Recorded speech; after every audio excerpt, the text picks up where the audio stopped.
And as people around the world mourn the life and legacy of Pope Francis. The question now is who will serve as the next head of the Catholic Church. Jemiah Beatty talks with a local professor about the selection process and the road ahead. Virginia Tech professor Matthew Gabriel tells me in just days the world will witness history as the Catholic Church begins the process of selecting the next pope. Gabriel explains the tradition surrounding the pope selection process and what the Catholic Church is looking for in its new leader.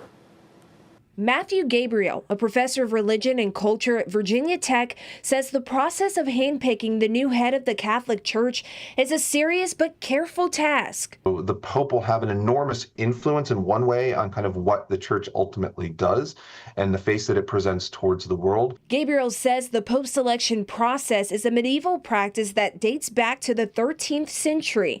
The process typically lasts 15 to 20 days starting after a Pope dies and consists of 3 parts. Cardinals from all over the world. The cardinals are kind of the Pope's advisors, kind of the highest ranks of the Catholic Church. Gabriel says the cardinals will meet in Rome to form a papal conclave in the Vatican. He says this is when the cardinals will sequester themselves within the 16th chapel while taking a vow of silence.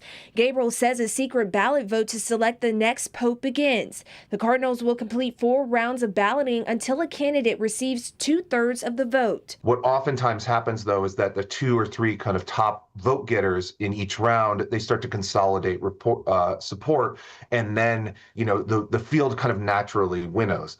When a new pope is chosen, they will burn white smoke. But if no one receives the necessary 2/3 of the vote, the cardinals will burn black smoke. Ultimately, Gabriel says who the Catholic Church chooses could signal a wave of change.